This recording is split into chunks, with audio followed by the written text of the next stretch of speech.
रोज का वचन। रोज के वचन में आपका स्वागत है। दिन 114। जब यहोशू यरीहो के पास था, तब उसने अपनी आंखें उठाई और क्या देखा कि हाथ में नंगी तलवार लिए हुए एक पुरुष सामने खड़ा है।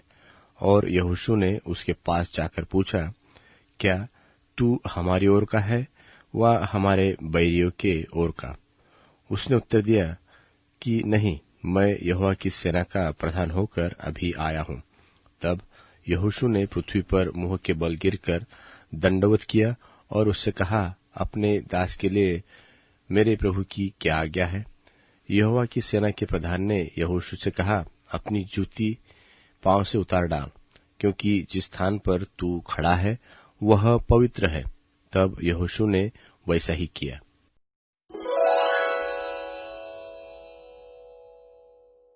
यहोशू अध्याय 6। यहोशू अध्याय 6।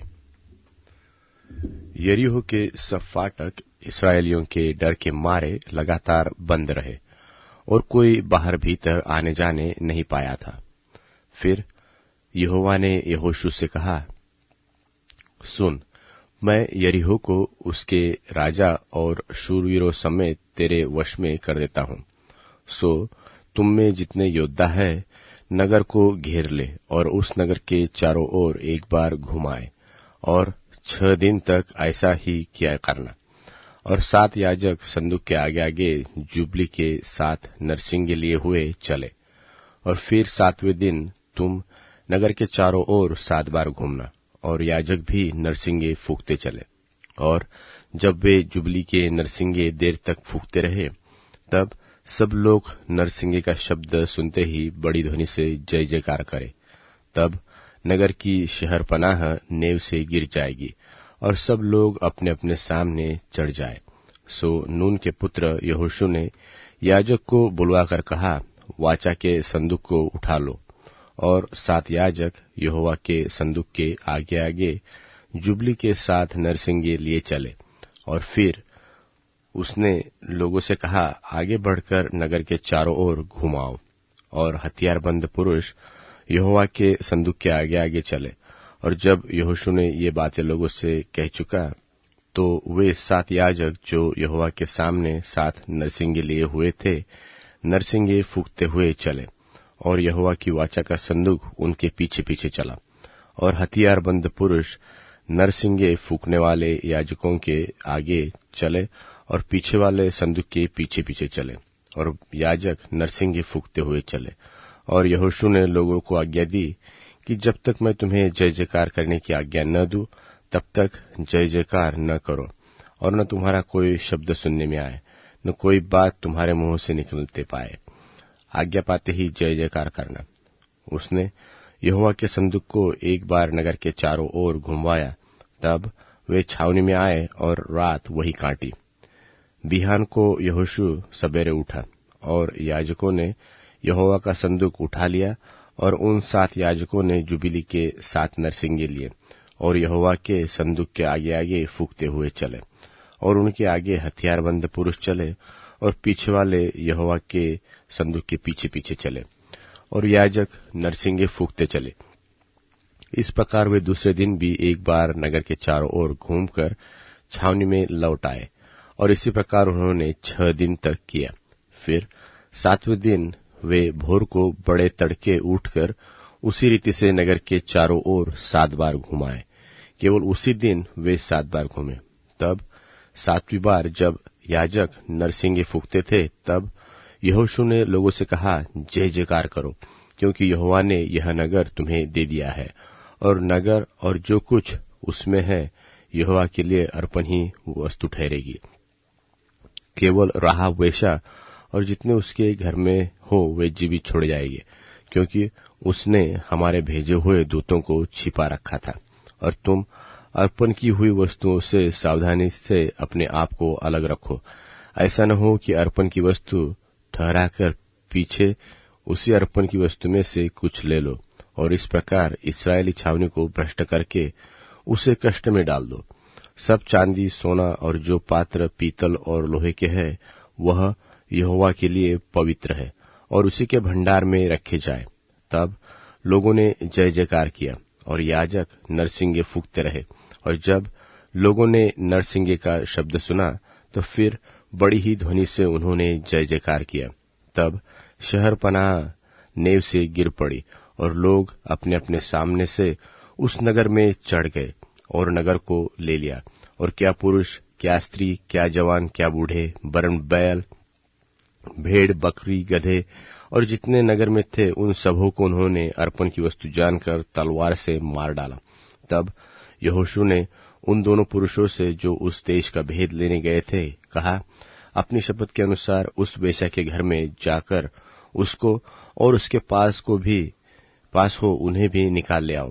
तब वे दोनों जवान भेदिए भीतर जाकर राहाब और उसके माता पिता, भाइयों और सबको जो उसके यहाँ रहते थे, वरन उसके सब कुटुंबियों को निकाल लाए और इस्राएल की छावनी से बाहर बैठा दिया।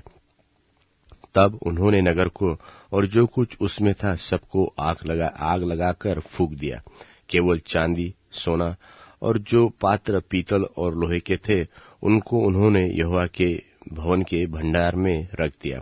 और यहोशू ने राहाब वेश्या और उसके पिता के घराने को वरन उसके सब लोगों को जीवित छोड़ दिया। और आज तक उसका वंश इस्राएलियों के बीच में रहता है, क्योंकि जो दूत यहोशू ने यरीहो के भेद लेने के लिए भेजे थे उनको उसने छिपा रखा था। फिर उसी समय यहोशू ने इस्राएलियों के सन्मुख शपथ रखी और कहा कि जो मनुष्य उठकर इस नगर यरीहो को फिर से बनाए वह यहोवा की ओर से शापित हो। और जब वह उसकी नींव डालेगा तब तो उसका जेठा पुत्र मरेगा, और जब वह उसके फाटक लगवाएगा तब उसका छोटा पुत्र मर जाएगा। और यहोवा यहोशू के संग रहा और यहोशू की कीर्ति उस सारे देश में फैल गई।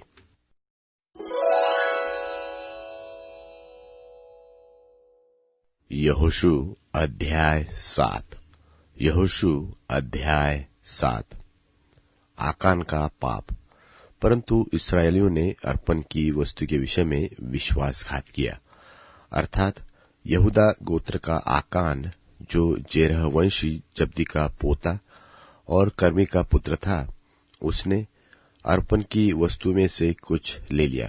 इस कारण यहोवा का कोप इस्राएलियों पर भड़क उठा। और यहोशू ने यरीहो से ए नाम नगर के पास जो बेतावेन से लगा हुआ बेतेल की पूर्व की ओर है, कितने पुरुषों को यह कहकर भेजा कि जाकर देश का भेद ले आओ। और उन पुरुषों ने जाकर एक का भेद लिया। और उन्होंने यहोशू के पास लौटकर कहा, सब लोग वहां न जाने पाए। कोई 2 व 3 हजार पुरुष जाकर एक को जीत सकते हैं।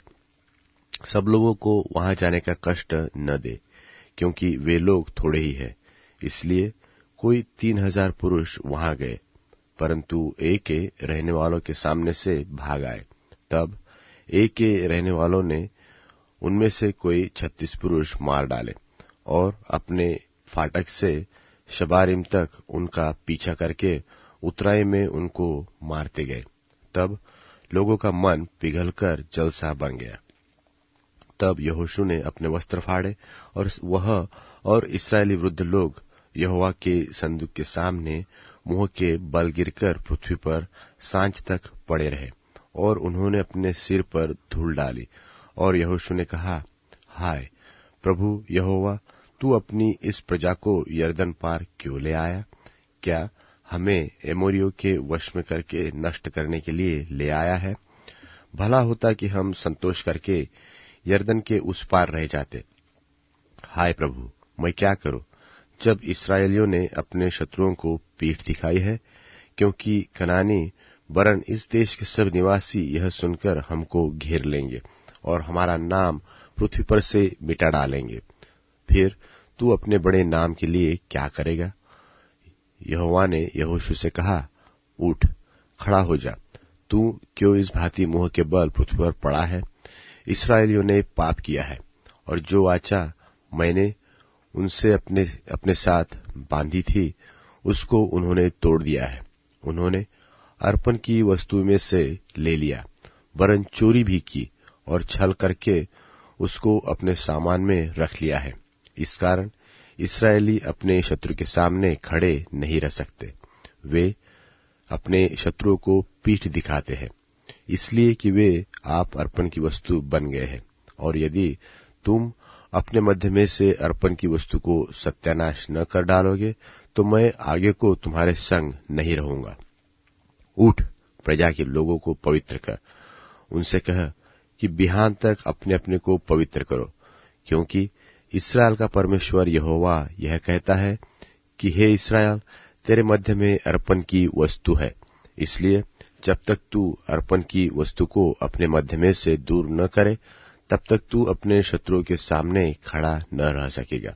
इसलिए बिहान को तू गोत्र गोत्र के अनुसार समीप खड़े किए जाओगे, और जिस गोत्र को यहोवा पकड़े वह एक एक कुल करके पास आए, और जिस कुल को यहोवा पकड़े वो घराना घराना करके पास आए। फिर जिस घराने को यहोवा पकड़े वह एक एक पुरुष करके पास आए। तब जो पुरुष अर्पण की वस्तु रखे हुए पकड़ा जाएगा, वह और जो कुछ उसका हो सब आग में डालकर जला दिया जाए, क्योंकि उसने यहोवा की वाचा को तोड़ा है और इस्राएल में अनुचित कर्म किया है। बिहान को यहोशू सवेरे उठकर इस्राएलियों को गोत्र गोत्र करके समीप ले आया, और यहूदा का गोत्र पकड़ा गया। तब उसने यहूदा के परिवार को समीप किया, और जेरह वंशियों का कुल पकड़ा गया। फिर जेरह वंशियों के घराने के एक एक पुरुष को समीप लाया गया, और जब्दी पकड़ा गया। तब उसने उसके घराने के एक एक पुरुष को समीप खड़ा किया, और यहूदा का गोत्र का आकान, जो जेरह वंशी का पोता और कर्मी का पुत्र था, पकड़ा गया। तब यहोशू आकान से कहने लगा, हे मेरे बेटे, इस्राएल के परमेश्वर यहोवा का आदर कर और उसके आगे अंगीकार कर, और जो कुछ तूने किया है वह मुझे बता दे, मुझसे कुछ मत छिपा।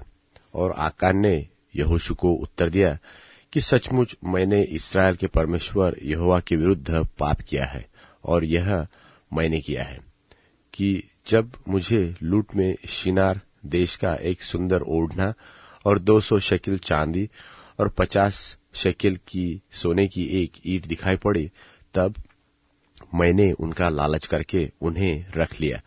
वे मेरे डेरे के भीतर भूमि में गड़े हैं और सबके नीचे चांदी है। तब यहोशू ने दूत भेजे, और वे उस डेरे में दौड़ गए, और क्या देखा कि वे वस्तुएं उस डेरे में गड़ी है और सबके नीचे चांदी है। उनको उन्होंने डेरे में से निकालकर यहोशू और सब इस्राएलियों के पास लाकर यहोवा के सामने रख दिया।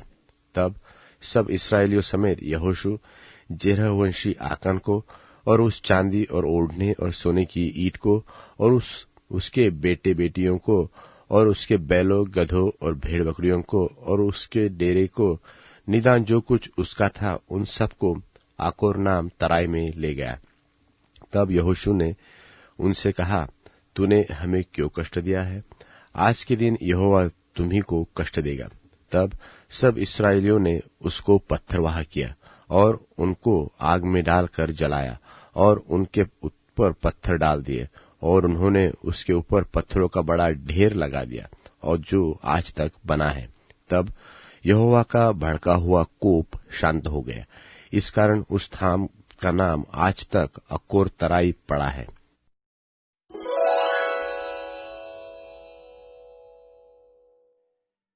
जैसा कि यीशु की आदत बन चुकी थी, यीशु जैतून पहाड़ पर गए और उनके शिष्य भी उनके साथ हो लिए। वहां पहुंचने पर यीशु ने उनसे कहा, प्रार्थना करो कि तुम प्रलोभन के शिकार न बनो। यीशु उनसे थोड़ी दूर जाकर घुटने टेक कर परमेश्वर से कहने लगे, पिताजी, अगर आप चाहें, ये प्याला अर्थात आने वाला दुख मुझ पर ना आने दीजिए। फिर भी मेरी नहीं, लेकिन आपकी इच्छा पूरी हो। तभी आसमान से एक स्वर्गदूत आकर यीशु को हिम्मत देने लगा। पीड़ा ही में यीशु और ज्यादा परमेश्वर पिता से बातचीत करने लगे और यीशु मसीह का पसीना खून की बड़ी बूंदों की तरह जमीन पर टपक रहा था।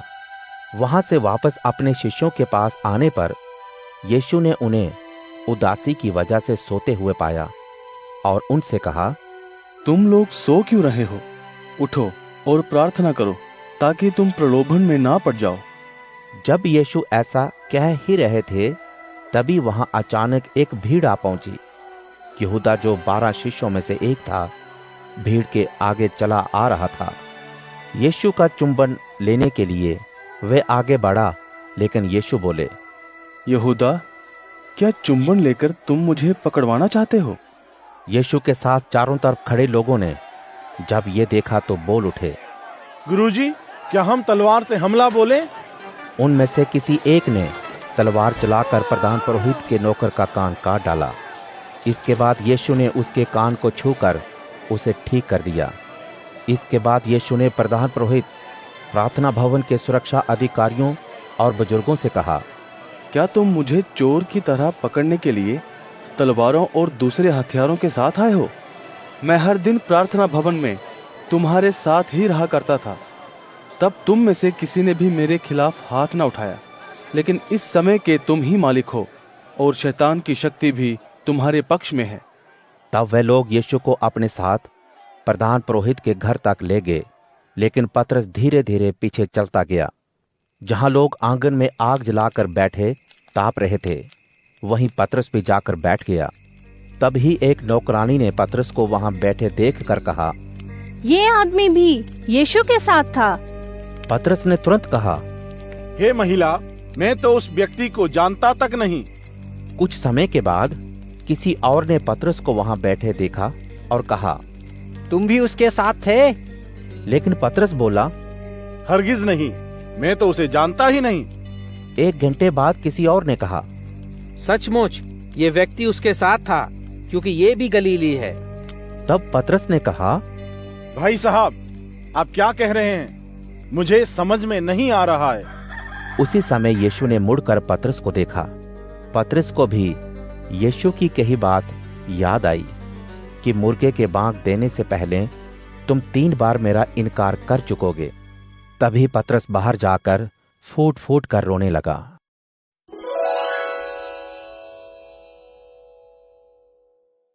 पर परमेश्वर दुर्जन से यह कहता है, तुझे मेरी संविधि का पाठ करने और अपने मुंह पर मेरी वाचा लाने का अधिकार नहीं। तू अनुशासन से घृणा करता और मेरे वचनों को त्याग देता है। यदि तू चोर को देखता है तो उसका साथी बन जाता है। व्यभिचारियों के साथ तेरा संपर्क है। तूने अपना मुंह बुराई को सौंप दिया है। तेरी जीभ छल की बातें गढ़ती है। तू बैठकर अपने भाई के विरुद्ध बोलता है। तू अपने सगे भाई की निंदा करता है। ये काम तूने किए, पर मैं चुप रहा। तूने सोचा कि मैं तेरे जैसा हूं, पर अब मैं तेरी भर्त्सना करता हूं और तेरी आंखों के सामने अभियोग सिद्ध करता हूं। ओ परमेश्वर को भूलने वालों, इस बात को समझो। ऐसा न हो कि मैं तुम्हें सिंह के समान विदीर्ण करूं और तुम्हें मुक्त करने वाला कोई न हो। जो मुझे स्तुति बलि चढ़ाता है वह मेरी महिमा करता है। जो अपना मार्ग निर्दोष रखता है उसे मैं परमेश्वर अपने उद्धार के दर्शन कराऊंगा।